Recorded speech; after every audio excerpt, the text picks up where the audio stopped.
Marsha, and if you're new to this channel, this channel is about neurodivergency. So if you suspect that you may be neurodivergent, or you suspect that your child may be displaying symptoms of neurodivergency, this is the channel for you. And this is part three of why I suspected I had neurodivergent symptoms and lied to my doctor. So the last video we talked, that was part two, and I told you one of the reasons, and that reason was because I was scared my uncle was going to tell everyone I was crazy. And for part three, the reason is I just wanted to fit in. I didn't want to be different. So when I went to my doctor, of course I lied and said, no, everything's okay, perfectly normal. I don't need a referral to a specialist. I don't need a psych eval. Everything's great, because I just did not want to think of myself as different. And if anyone knows about anything, is being different causes it attracts bullies, right? You're in school, there's something different about you. It threatens the synchronization of the group, whatever it is that they say or they feel that they have in common. And then you coming in who is different. Just threatens that. It makes people question things about themselves. And sometimes it focuses the attention on you, and if you're attention starved, then that will trigger some animosity inside of you. And then you'd want to just, you want to end the triggering, right? So you pick on the person so they can stop being different and fit into the group. Um, and it's no different when you become an adult. There's no difference when you go to college. It's the same thing. Everyone has their little clique, and you just have to get in where you fit in. And if you don't fit in any one of the groups, or if you try to go in a group that you don't fit in, they will reject you right away, because college has a wide variety of people. So it's not very difficult to find your own tribe, so to speak. And I don't believe that I tried hard enough to find my own tribe.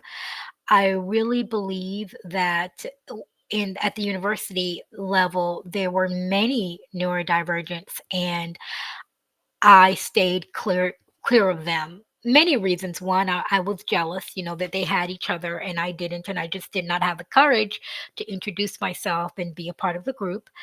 And two, I didn't want to be a part of the different group, right? Which is so bizarre, because I deep down, I very much wanted to be a part of it, right? Just not part of the group that was different. So crazy. Um, but yeah, when I went to, my doctor, I just did not want to talk about any symptoms that I was just experiencing. No matter how many articles I've read, even when I saw someone else displaying the same symptoms that I have, I, well, two things. I felt two things, and a couple of things is going through my mind. One, I felt relieved, right, that I wasn't the only one.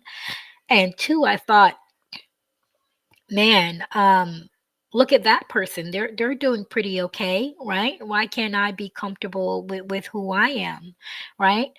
But I just wasn't. I just wanted to fit in the crowd with everybody else. And of course, when you get older, you become an adult, you realize that no one actually fits in, right? We're all just pretending to fit in.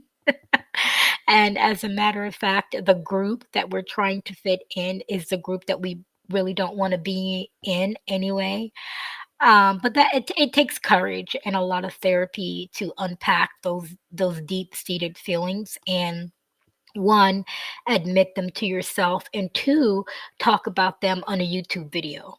So, you get older, you get wiser, and then you seek some professional help, and then you start to understand why you make the decisions that you made when you were younger. So that is the third reason. I really just wanted to fit in with everybody else. I did not want to be the butt of the joke. I didn't want to be picked on. I did not want to come in the eyes of the bully, nor did I want to be the bully, because what happens with me is, if you bite me, I'm going to bite back. So if you're bullying me, I'm going to bully you. You're going to know how it feels to be bullied. And I just didn't want to waste my time. When I was younger, I didn't want to waste my time bullying other people. I just wanted to do my own thing, whatever that looks like, right? Whether it's studying or hanging out with the few friends I had, um, just being by myself reading a book.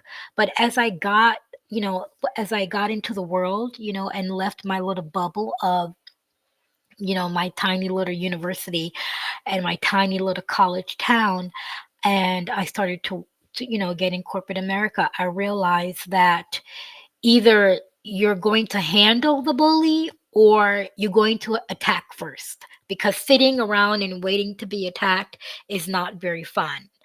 And the moment people see me, or when I open up my mouth, they can tell I'm different. And if they can't at that point, after working with me for about 2 weeks, oh, they can definitely see that I'm different. Um, the excessive quietness, or sometimes the excessive talkativeness, other times the uh, unexplainable work ethic, other times the ability to get along with everyone, and other times the ability to get along with absolutely no one and be at war with everyone. And that's when I knew something was definitely wrong, right? When I was on the cusp of getting help, I knew that this is probably not healthy for me to go from one extreme to the other, because when I did, my life would be up and down. My credit will be good and then it's really bad. I would save a lot of money and then I'm spending like crazy. And I had fantasies, right? And imagination of moving to the next level, like getting my personal credit fixed up and then moving on to getting my business credit fixed up, right? Um, Earning my college degree and then getting out there in the world. And of course, that didn't happen. Um, I walked with my fellow graduates with the entire ceremony and everything. And you could do that as long as you're going to take your classes that you needed for graduation uh, the very next term. So for me, I graduated in spring semester, and I'm sorry, fall semester. And then I was going to take one class. I just needed one class to finish my degree, and I did not do that until 9 years later. So those are some of the consequences of not getting help sooner. You're in stagnation. You delay really, really important things. You might delay, right, eating because you're working, right? You might delay I don't know, hanging out with friends you don't want to be around. But you don't delay taking one class, right? You don't come this close and have, a fourth of a fraction left or maybe less than that, and don't get your college degree so that you can, earn more money, so that you can feel good about yourself that you have accomplished something. And so that's when I know that there is something wrong and I really, really needed help, because I would do that so often, come really, really, really close to completing something and then not follow through. Maybe even self-sabotage. But that's another topic for another video. But yeah, that's the third reason why I suspected neurodivergent symptoms and lied to my doctor. I just did not want to be different. I didn't want to be different in the eyes of the nurses staring at me. I didn't want to be different in the eyes of my doctor. I didn't want to be different in my head, struggling with my own internal thoughts. And doing that can really affect the way you behave around people, the things you say. Sometimes when I'm self-conscious, it even affects the way I dress, the way I groom myself. And I knew that me accepting the fact that I was different would change everything in my life. And I just ready to hurry and have everything in my life change. I just didn't want to go through some sort of existential crisis. So that's the third reason why I lied to my doctor. I hope this series helped someone. Um, I've been having so many personal conversations in my own life, and this has been coming up a lot. Many, many, many, many, many, many, everywhere I go, I meet someone that believes that they're on the spectrum somehow, that they're probably neurodivergent, and they share with me, complete strangers by the way, why they go to the doctor and they omit information, why they lie, why they pretend that nothing's wrong and don't seek help, and then go back to their lives and suffer in silence. So I thought this series would be a great series if someone else is going through the same thing. Hopefully it'll reach you and it will help just one person. If this video influences or inspires one person to not lie to your doctor and seek the help that you need, maybe you will avoid the pitfalls that I did. Maybe you will have some consistency in your life opposed to stagnation. Maybe you can get your depression under control opposed to, like me, sitting in depression for years. Maybe when it's time for you to wake up and get yourself together, you won't be staring out in space trying to figure out what you should do. Um, Simple things like brush your teeth, get your clothes together, take a shower. So maybe someone is struggling with those things and you see this YouTube video and it helps you. So thank you so much for joining me.